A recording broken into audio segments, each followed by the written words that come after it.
I woke to the sound of rain against the window. The soft rhythm felt familiar, almost comforting. My wife was still asleep beside me, breathing quietly. I watched her for a while, noticing the way her hair fell across her pillow. The ordinary moments of our life were comforting. The coffee brewing in the kitchen, the hum of the refrigerator, the slight chill in the air, all of it felt safe.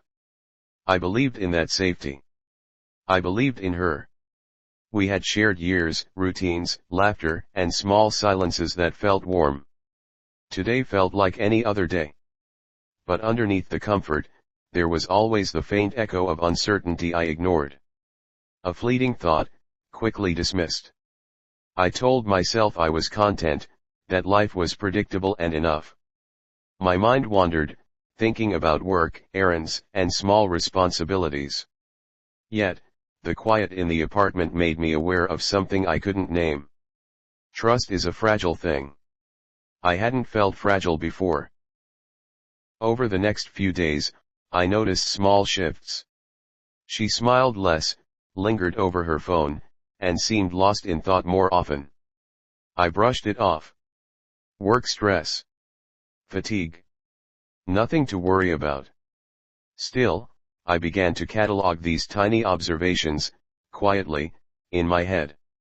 They didn't add up, and yet, they pulled at me. I felt a tension I couldn't explain, a subtle weight pressing on the calm surface of our life. I tried to distract myself running errands, reading, working, but every evening, when the apartment was still, the unease returned. I wanted to ask her what was wrong, but I hesitated. Asking might force an answer I wasn't ready to hear. I clung to routine, to normality, to the illusion that everything was fine. Yet, the more I tried to ignore the small signs, the heavier they felt. Each glance, each pause in conversation, carried weight I couldn't dismiss. One evening, she left her phone on the counter, screen facing down. A text notification blinked briefly before she returned to the room. I didn't look. I told myself it wasn't my business. Still, I felt a strange tightness in my chest. Later, I replayed the moment over and over in my mind, wondering if I should have looked, whether ignoring it was cowardice or respect. The uncertainty lingered long after she went to bed. I lay awake, thinking about years of shared routines, shared trust, and quiet intimacy. Something subtle had shifted, and I couldn't define it. I began to notice how she avoided eye contact in certain moments, how she hesitated before answering questions about her day. My mind clung to small details, replaying them, searching for meaning. Every sigh, every distracted glance felt significant, yet I had nothing to hold onto, nothing concrete. Then came a moment I couldn't ignore. Her laptop was open when she stepped out for a call. A message preview caught my eye. Words, casual, friendly, intimate even, though not alarming at first glance. I froze. I closed the laptop immediately, telling myself I didn't see anything. I tried to convince myself it was nothing, that I was imagining significance where there was none. But my chest felt heavy, my thoughts restless. That night, sleep was fragmented. Every routine, every memory of the last few weeks replayed itself, reframed through suspicion. I didn't confront her. I didn't speak. I sat with the weight of knowing something I couldn't fully name. Silence became a companion, pressing down on the small apartment like a fog. I realized how much I had trusted without question, how easily a single hint could unbalance that trust. Days passed.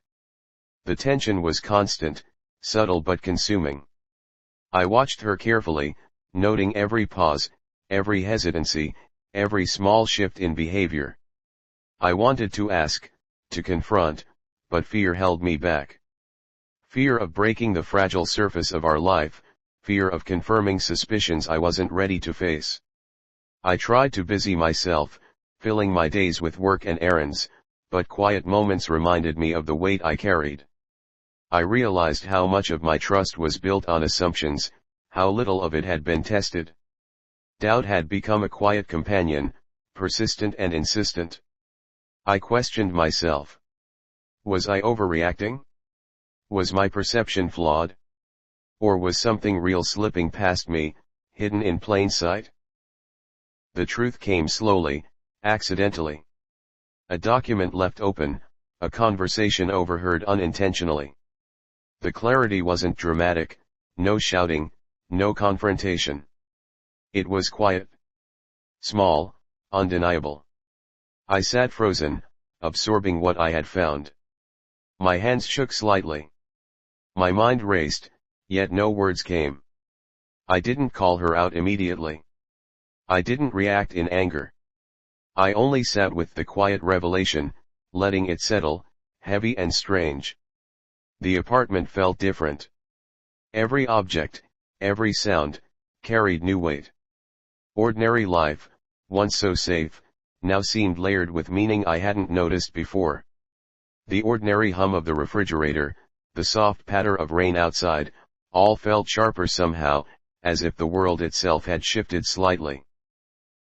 Later, we spoke. Calmly. Carefully. She noticed my quiet demeanor, asked what was wrong. I answered minimally. There was no confrontation, no accusation. We exchanged simple words, but underneath them, a tension stretched, unspoken yet present. I realized how much I had relied on routine, on trust that felt unshakable. That trust had been tested in silence, without dramatic gestures, and I had only just become aware of its fragility. We existed in that space, words and silences overlapping. Each pause, each glance, carried meaning. I understood that our life had layers I hadn't appreciated, and that awareness was heavy but necessary. She explained quietly. Carefully. Details emerged, small and deliberate, clarifying choices, actions, conversations. I listened. I did not interrupt. The explanation didn't resolve everything. It did not make the tension vanish. But it gave context.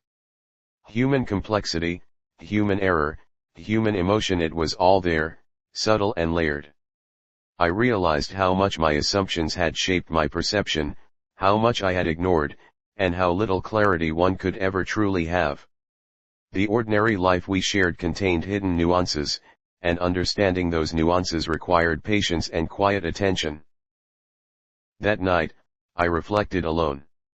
Coffee in hand, I thought about every shared smile, every conversation, every quiet evening. Some things I understood differently. Some remained unclear. I accepted that not all human truths are neat or fully comprehensible. Emotional clarity doesn't always come with resolution. It comes with awareness. I felt a weight, yes, but also a strange calm. I understood the fragility of trust, the quiet pull of doubt, and the difficulty of living with uncertainty. The ordinary routines of our life now carried new significance. Each small gesture mattered more, yet the simplicity of daily life was tempered with reality. In the end, there was no dramatic conclusion. No shouting. No final resolution. We moved forward, quietly, carefully, aware of the nuances in our life. Trust remained, though tempered by awareness. Doubt lingered, but not destructively. Ordinary moments, the hum of appliances, the quiet evening, the shared cup of coffee remained, imbued with new weight. Life continued, imperfect, calm, real. I understood that love does not always resolve neatly, that clarity is not always comforting, and that human relationships carry complexity we cannot control. And I accepted that, as quietly and fully as I could.